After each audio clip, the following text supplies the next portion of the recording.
Guys, आज हम पढ़ेंगे रीतिकाल। रीतिकाल का जो नामकरण है, अवधि है और किसने क्या माना है वो हम अभी पढ़ेंगे। रीतिकाल की जो अवधि है वो विक्रम संवत 1700 से विक्रम संवत 1900 रामचंद्र शुक्ल ने मानी है। और जो 16 ईस्वी से प्रारंभ हुई है वो doctor Ganapati Mohan Awasthi, doctor Ramratan Bhattanagar, doctor Ramshankar Shukla Rasal, doctor Ram Khilawan Pandey.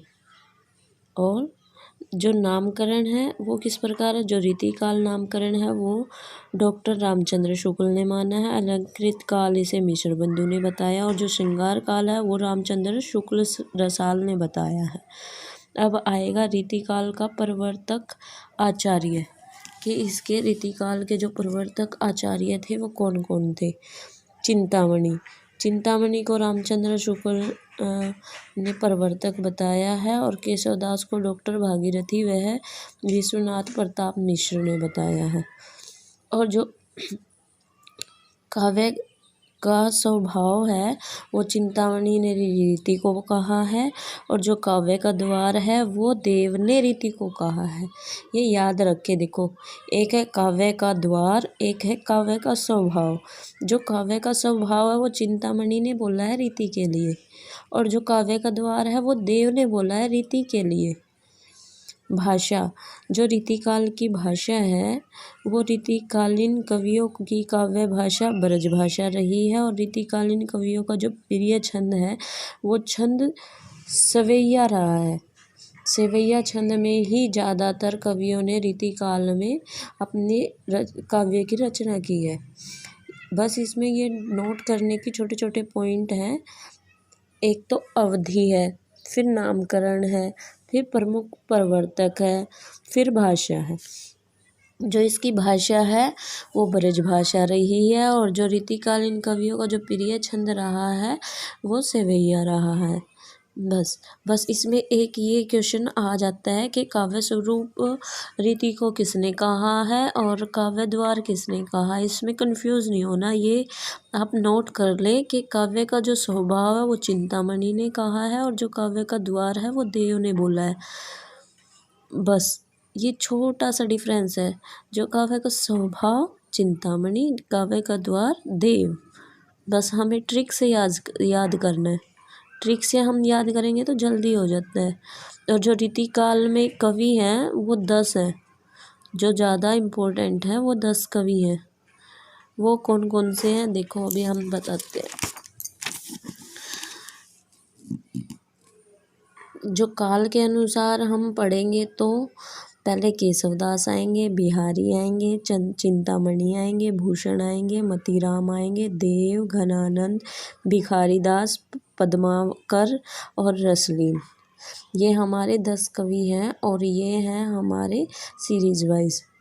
और एक आते इनको हम ट्रिक से भी याद कर सकते हैं। ये तो हैं सन के अनुसार, इनके जन्म के अनुसार।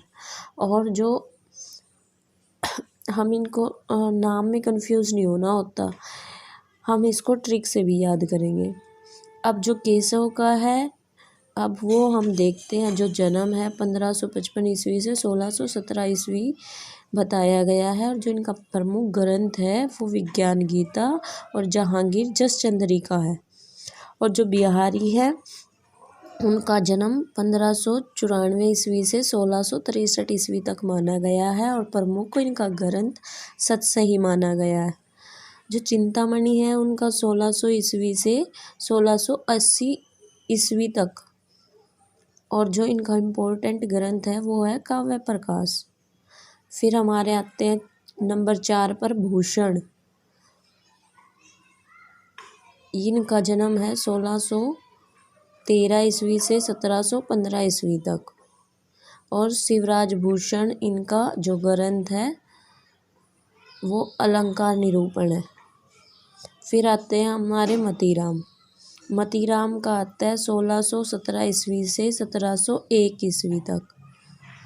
जो इनका इम्पोर्टेंट इन्होंने दो काव्य ग्रंथ लिखे थे जो बहुत इम्पोर्टेंट रहे हैं, रसराज और ललित ललाम। नंबर 6 पे आते हैं हमारे देव। जो देव हैं उनके बारे में बताया गया है कि उनका जन्म 1673 को हुआ था और जो उनकी मृत्यु है वो प्रमाणिका 1767 ईस्वी। और जो इनका महत्वपूर्ण ग्रंथ रहा है वो भाव विलास रहा है। और नंबर 7 पर आते हैं घनानंद। घनानंद का जन्म 1689 ईस्वी से 1739 ईस्वी माना गया है और जो इनका ग्रंथ है वो सुजान हित था। सुजान हित, आपने इनकी प्रेमिका का नाम था सुजान, तो उससे भी याद रख सकते हैं कि सुजान हित इनका प्रमुख जो ग्रंथ था वो है। और भिखारी दास का है 1723 ईस्वी से।